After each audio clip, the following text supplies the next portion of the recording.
Hi viewers.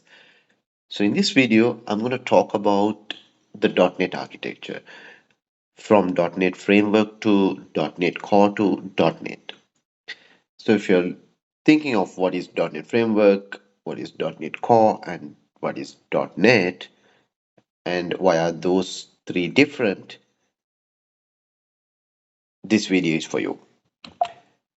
So to understand how these terms relate and also what has made to this transition, it's important to understand the history of .NET Framework and where it started and everything, right? So .NET Framework was released in 2002 by Microsoft.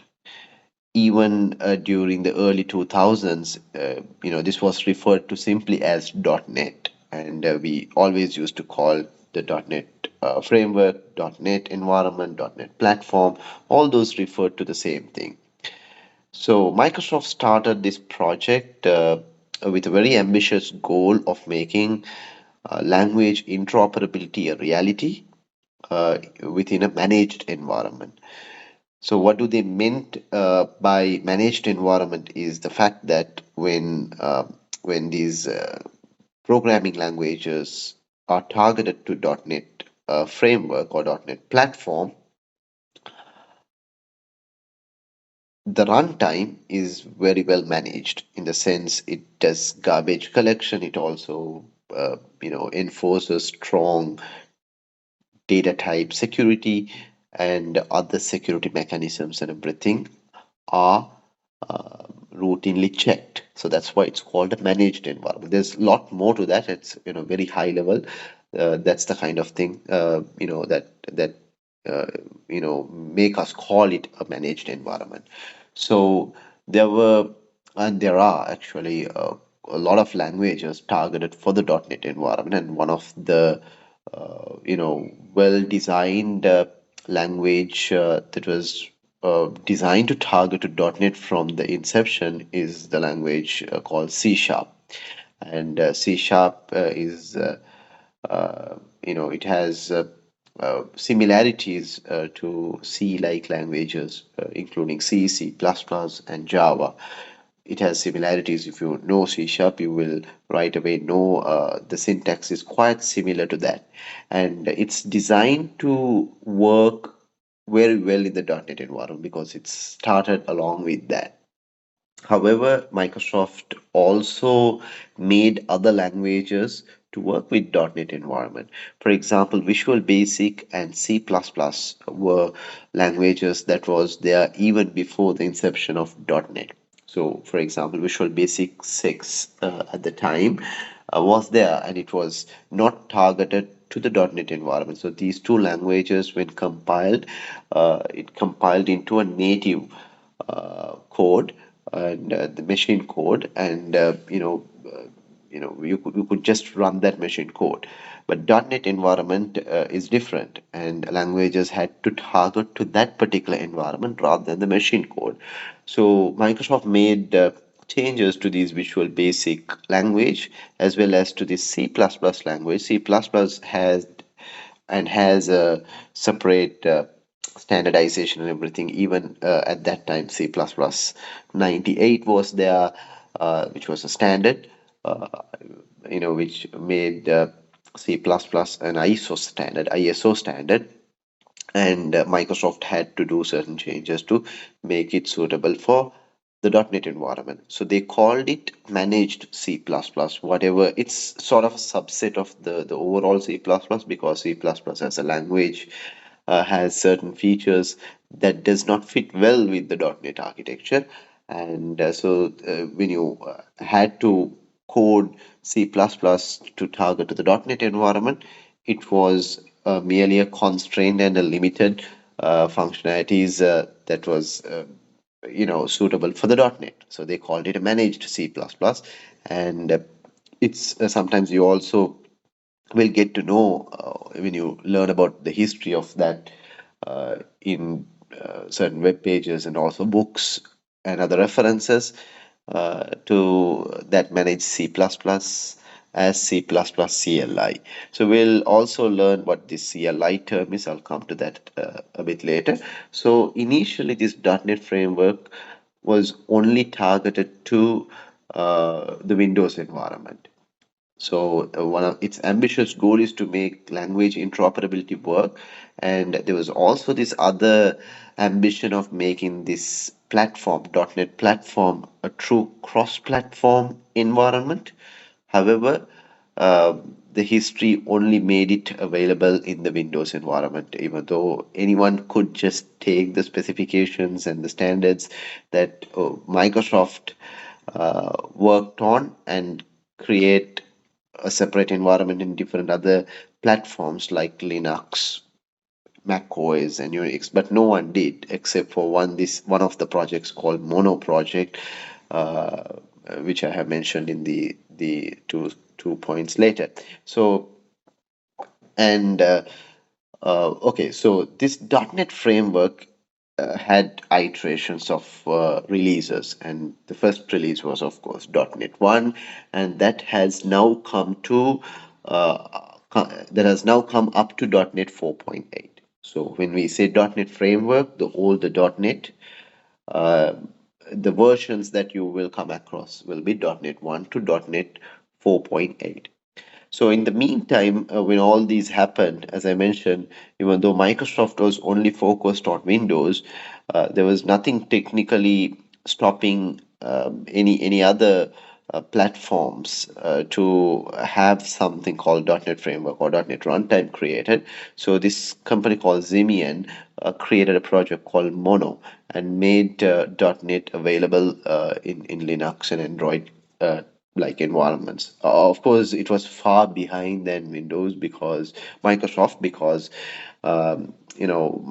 being the inventor of .NET and they were innovating fast, and the Mono project was not able to catch up to what Microsoft is innovating on. And of course, then Microsoft started developing a lot of other technologies on top of .NET, which was simply not possible to imitate in other platforms. So we'll talk about some of those in next couple of slides.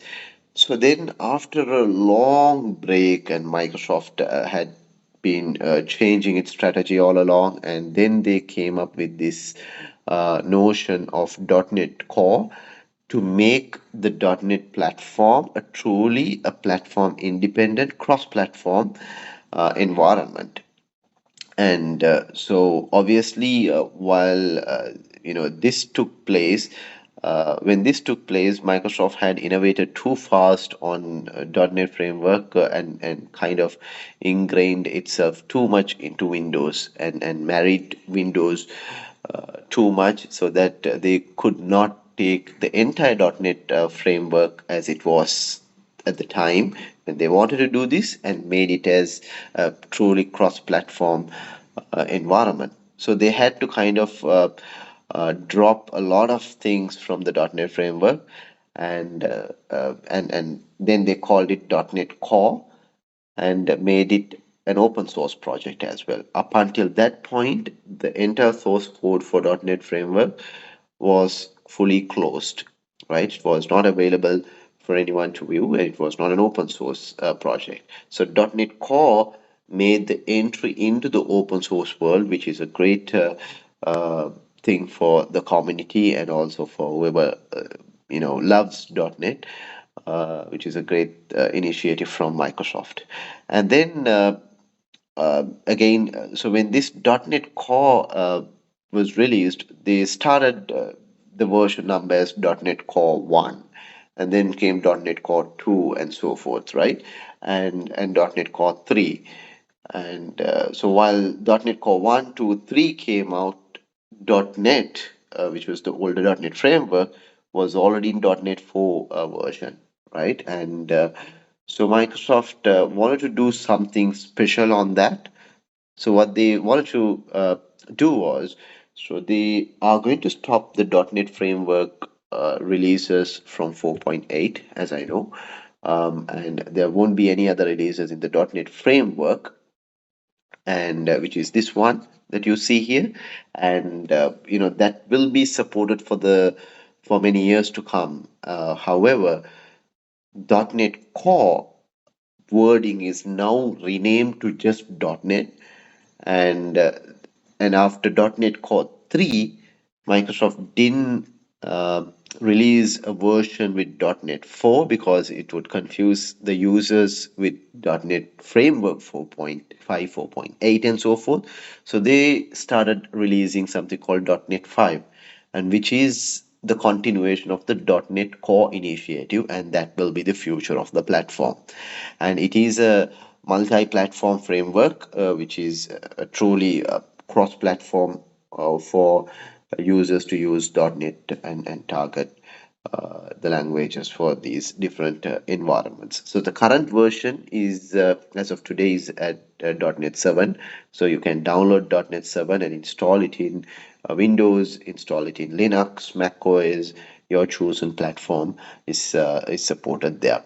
So that's a great thing. So this is a very high level history of what how .NET has come this long and what has taken place. So let's understand a little bit about .NET frameworks. Again, I'm talking about the older framework here, and essentially it is a platform with a set of libraries that helps developing various types of applications. And so you could write those applications in .NET languages. So at the time it was C Sharp, Visual Basic, F Sharp, and also Visual C++ targeted to the .NET environment, managed C++. So you could write Windows desktop applications targeting the .NET framework, and for that Microsoft provided Windows Forms, and later they also introduced this awesome technology called Windows Presentation Foundation, which is more of a declarative way of designing your desktop applications using this technology called XAML, an XML based descriptive language and declarative language. And that's it's called Windows Forms and Windows Presentation Foundation and so forth.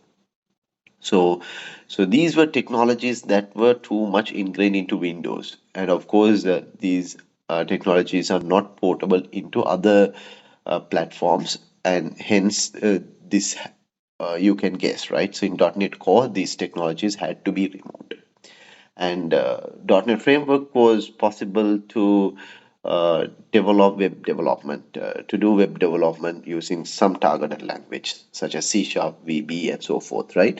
And to do that, Microsoft was having these web forms and ASP.NET, and later they also brought in this technology called Silverlight. Again, it was acquired from another company, and Silverlight brought in JavaScript capabilities into the .NET world, and it was possible with Silverlight. And then this other technology called Windows Communication Foundation, or called as WCF, was introduced for web services, and particularly if you knew about SOAP services and everything, WCF was the answer from Microsoft to do such development. And again, it's more ingrained into Windows world, and when it comes to .NET Core, that also had to be removed. And in terms of web development, of course, there are certain areas that can be left to .NET Core to be used in a cross-platform manner in .NET Core. So we'll talk about that. And then Windows Workflow Foundation for workflow related scenarios was also introduced in .NET Framework. So yeah, so these things are not there in the .NET Core and the modern .NET from version 5 and so forth. So you don't have Windows Forms and Windows Presentation Foundation, no web forms, no WCF, no WF, and so forth. However, if you still want to use these things, you can still use the old framework in the Windows environment using Visual Studio, targeting your runtime to be .NET 4.5, 4.8, and so forth. Those will be supported for many years, and that's what Microsoft has been promising to the community. Okay, so .NET Core and now simply .NET. So now you understand what became .NET Core and now it is simply called as .NET. So it drops some Windows specific libraries and functionalities as I mentioned. WinForms, WCF, WPF all goes away and which is what makes it truly cross-platform. So that move is necessary from Microsoft end to make it a cross-platform environment, and it retains some common components, and also it introduces some new components which can be made generic because now with this new uh, facelift of .NET to suit the open source community, to suit the cross-platform nature. Uh, it could bring in these new technologies like gRPC. It's an RPC technology introduced by Google. That specification is being developed and implemented in .NET now. So and ASP.NET Core. So you see ASP.NET was here in .NET Framework. Some components had to be dropped out of the old ASP.NET and they made it as ASP.NET Core. On top of that, they also have now introduced something called ASP.NET Core Web API for you to develop APIs in the ASP.NET world. And the targeted languages for this modern .NET Core and .NET is C Sharp, F Sharp, and Visual Basic, and as .NET languages. So C++, CLI, you can still do a little bit, but more constrained, more focused onto the Windows environment. So I haven't mentioned that because of that reason here. Okay, so you might come across various different terms in the .NET world. So it's very important for us to understand these terms quite clearly. So .NET SDK. SDK stands for Software Development Kit. It's a generic term, and so it is needed. It is used to refer to for the tool that is necessary for development. For development, you need to install the .NET SDK. So if you are going to develop a C Sharp application, a VB application, or F Sharp application, you need to have .NET SDK installed. So this .NET SDK, it includes a command line interface for you to create projects, to run the application, to create libraries, all that, right? So it has certain tools included in the SDK, and also, of course, it includes the libraries that comprise of the .NET base classes and so forth. And also it also bundles the .NET Runtime, which is necessary for you to run .NET applications. Visual Studio is Microsoft's ubiquitous integrated development environment, which you can use to develop C Sharp applications, F Sharp, Visual Basic applications, and C++ applications. And if you happen to install Visual Studio, you don't need to separately install .NET SDK because it will be included as part of that as well. So that's one thing to note. So otherwise, if you are trying to install this in Mac or Linux, in Linux world, you don't have the full-fledged Visual Studio as an IDE. You have to install .NET SDK as a separate thing, separate package, and then work on Visual Studio Code Editor or any other editor that you like to work in that environment, and basically you will work in the command line to interact with the .NET. And Visual Studio is available in Mac as well. If you do have a license, you can use it in that, and it will be included there as well. So .NET Runtime, this is also called as Common Language Runtime. So I mentioned when you install .NET SDK, .NET Runtime will be included because once you develop, you need to do testing, and once to test your application, you have to run it on top of the .NET Runtime. And so the SDK should definitely include it, right? And the .NET Runtime is the only requirement that you need to have in a target machine. In the sense, once you have developed your application and you are shipping it to another person's machine, that machine does not need to have the full SDK installed, because that person, the end user, is not a developer to have the software development kit. So they only need to have the runtime.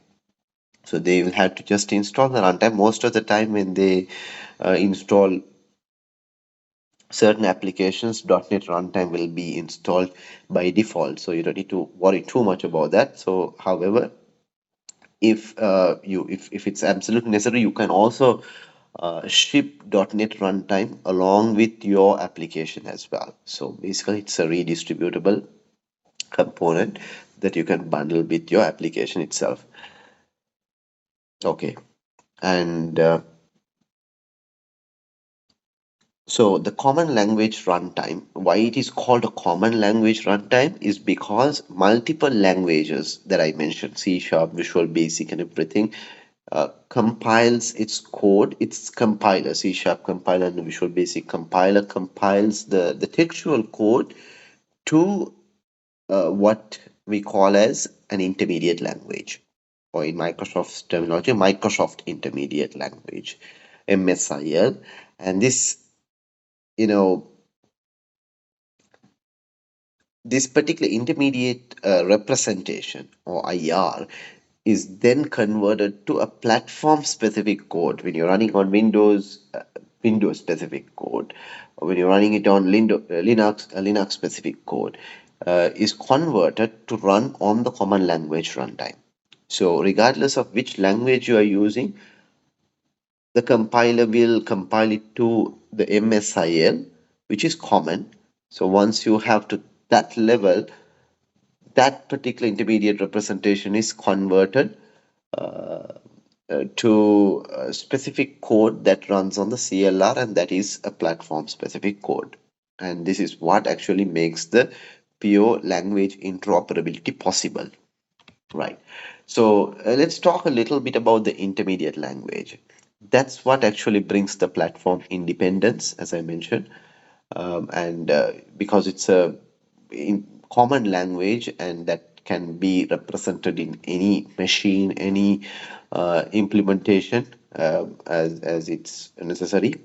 And it also brings a lot of performance improvements because in the sense Microsoft argues that having this intermediate language run on the CLR, uh, ultimately when you actually run it, you can make certain things like just-in-time compilation possible. So, as opposed to interpretation of your code, and how this would make the code much performant is the fact that when the compilers analyze this intermediate language at runtime, it will know more about which environment it's running on so that it can make optimizations to that intermediate language relevant to that particular environment really well so that you get better performance. So intermediate language is what actually makes that performance improvements possible, and it brings in this just-in-time compilation of that intermediate language to machine code uh, for hotspots, like those components or the sections in your code that hits too much, and the runtime will know that this is the area that a lot of calls are happening, so it needs to be compiled to the machine code, and that's what it called as just-in-time compilation. With starting from .NET 7, which is .NET Core and beyond, right? .NET 7, Microsoft has now released what they call as ahead of time compilation. So it's a common word. Ahead of time is referred to mean that you compile your code beforehand. So that's what usually a C code does, or C++ code does previously, right? So it just compiles it somewhere else, and you don't do just-in-time compilation at the point of running condition. So you compile it beforehand. There are advantages to do that because it brings uh, codes, starting off your application will be much faster, and there are quite a lot of other advantages. Of course, history has proven that machine code execution is much faster than interpretation, and sometimes just-in-time compilation in certain performance-intensive scenarios, right? And yeah, so basically, intermediate language is what makes interoperability possible. And we discussed C Sharp, Visual Basic, Visual C++, managed C++, C++ CLI. CLI stands for Common Language Infrastructure. It's another term to refer to this infrastructure. So before .NET was invented, Microsoft already had some sort of a language interoperability in place using this technology called Component Object Model, COM and COM+. And those were written in unmanaged C++ technology most of the time. I believe that's the majority of the code it's implemented in. And So it allowed the language interoperability using a binary standard. So, meaning Visual Basic code could communicate with Visual C++ or C++ code in some form in the binary standard. And distributed applications, even two different C++ applications could communicate rather than using interprocess communication. Uh, in real form, one application could call a class of another application or method of another class in another application using this binary standard. But it had proven inefficient because of frequent marshalling, unmarshalling that needs to be done from your C++ runtime representation, or that runtime representation to this binary representation, and this binary representation to the other languages runtime representation, and back and forth. So some of the concepts that were available in this component object model and component object model plus, COM plus, have been incorporated into this intermediate language. That's why I mentioned that here. So it introduced an interfacing concept. So you might be knowing, like in Java and C Sharp, you have this interface uh, by which you can implement another code to fit into that interface model. So this was introduced in COM, and probably it was there in some other languages, but COM had this. So intermediate language representation also brings this concept into that level, not in the higher level of the programming, but at the intermediate language level. So COM is not part of .NET, of course, right? And it's also not part of the intermediate language, but intermediate language uses the interfacing concept that was there in the component object model. So managed code, meaning whatever you run it on the common language runtime, can still call com plus components, vice versa, using interop services, a technology that is available in .NET called interop services. So if you're interested on that, you can search, interop services in .NET, and you will be taken into some advanced use cases with that. So in normal circumstances, I don't think there are enough use cases for that, but advanced use cases, you may have some reasons to do that. Okay, so intermediate language is the .NET's runtime representation most of the time. It's not actually something intermediate, and that IL is what then gets converted into the machine code or machine dependent, platform dependent code that is suitable to run on CLR. So that language itself support supports OOP, object oriented programming, not just your C Sharp, Visual Basic, and C++ and F Sharp code. F Sharp is a functional programming language. However, intermediate language, which is a bit lower level, and it supports object-oriented programming, which is a great thing, right?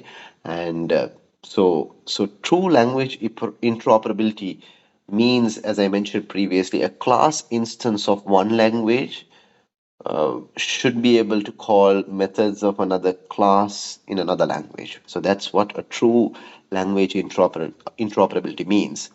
and it should be able to freely parse values and references among those languages.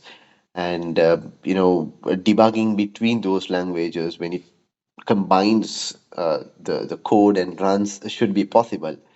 And all of this was possible because of intermediate languages capability, because ultimately these languages get compiled into that intermediate language, and then it has a common language to talk about, right? So it was possible because intermediate language also introduced strong distinction between value and reference types. It has a very strong data type model. So if you convert your C sharp code into intermediate language, it has a intermediate language data type representation. So basics um, data types will also get converted into intermediate languages data types so that it matches between, right? So then at that level, it understands the same language and interoperability is possible. So, so strong data types introduced a common type system, CTS, in the .NET world, and so that's what makes interoperability possible. So it also enables the strong data typing enables language interoperability. You know why now, and it also enables garbage collections, makes it possible because of the strong data typing. Garbage collection is a mechanism to reclaim unused memory references, right? And basically take it back the memory that's not being used, especially when objects are being created in the heap of the runtime. And uh, in C++ type of world, that's not possible because it freely allows various data types to be casted into another data type. So we really don't know whether a particular memory is being referred to by another pointer or another reference. That was not possible there, so that's why they that language could not do garbage collection. But now they have different other mechanisms which makes automatic memory management possible using smart pointers, using reference counting. However, in .NET world, garbage collection was possible because of strong data typing. Casting was not possible.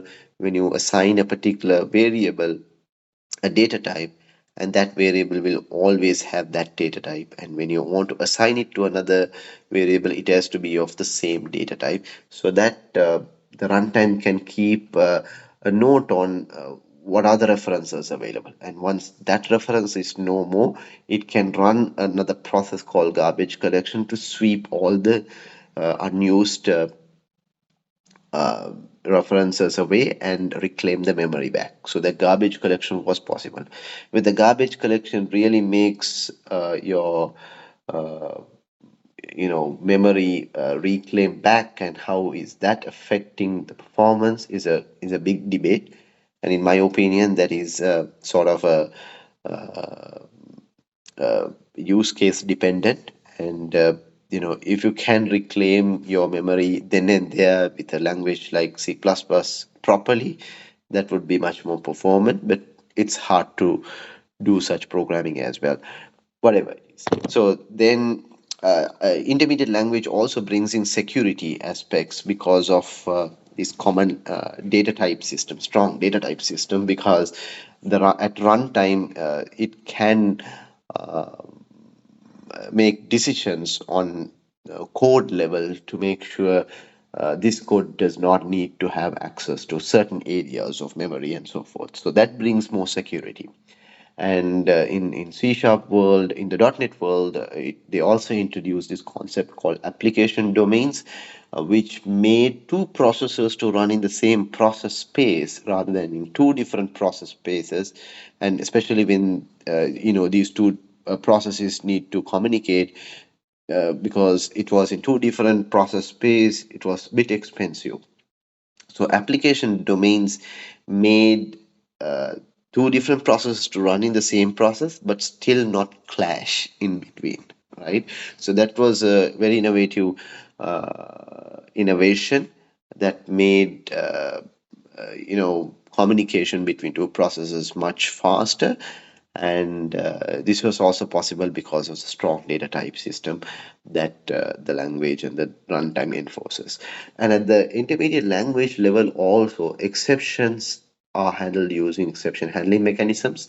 And because of strong data types and other concepts that intermediate language brought in, this was possible. And it could be done, exception handling could be done without much penalty, as in the case with some other languages. And intermediate languages made attributes concept possible for reflection in your code as well as documentation. So if you don't understand that reflection or documentation, uh, search on reflection and why it was possible using, because of the intermediate language. So I'll leave that at that point. So yeah, so at the end, what can you develop with this modern .NET? And also in the older .NET as well, some of these are applicable there. And of course, you can develop command line applications with C Sharp or any .NET targeted languages, which means you can write a small socket server or a server application or a client HTTP code or a server HTTP code, you name it, right? So those can be a command line applications. You can also write Windows applications, and in the modern .NET, you can still write universal WinUI applications called targeted for Universal Windows Platform, and you have to use this WinUI, and that's for Windows applications only. And you can use SAML with model view manager pattern. And in the modern .NET, Windows Presentation Foundation is not supported within the .NET 5 framework, but I guess Microsoft has released WPF as a separate component so that you can an improved one that's much more compatible in .NET 5, 6, 7 world, but constrained to the Windows environment, of course, because it's a Windows Presentation Foundation thing, right? And for web applications, can be developed using ASP.NET Core, and it uses the model view controller pattern. It uses something called razor pages for templating. You can also use HTML5, CSS, and JavaScript. And there's this other technology called Signal R, which makes duplex communication possible, especially with transport protocols like WebSockets. And so remember, web forms are not supported. Like WinForms, that was available in Windows development, web forms was available in ASP.NET in .NET Framework time. So that's no more available in ASP.NET Core and in the modern .NET world. So you can also develop .NET applications targeting to the cloud, especially the Microsoft Azure cloud, and in which you can run Docker containers, you can run serverless applications and whatnot. So all of those can be backed by .NET targeted languages and then run on .NET. You can develop games, and 2D and 3D games can be developed for desktop and mobile applications, and there are some cool frameworks and libraries available targeted for .NET, and you can do some research to learn how to develop such games as well. So machine learning and artificial intelligence is becoming very popular, and Microsoft itself is investing a lot on this technology. So you can use the .NET targeted languages and .NET platform itself to do a lot of machine learning related projects. And Internet of Things is a very popular thing these days, and you can write applications targeting to Raspberry Pis and single board computers to do Internet of Things possible, because these computers can be can be made as hardwares, cheap hardwares to put in and connect it to the internet and made it as a thing. So that's what it's called as Internet of Things. You can also create native mobile applications using .NET, targeting Android, iOS, and Windows, mobiles, as necessary, and you can do that as well. So you can also create services and microservices using .NET, using REST APIs, gRPC type of technologies. Well, that's all I wanted to cover for today on introducing the .NET architecture, .NET framework, .NET Core, and finally in the modern .NET. And I hope you enjoyed this video and got a good understanding about what .NET is in today's context. Thank you very much for watching this video. Please subscribe to my channel for more videos like this. Thank you.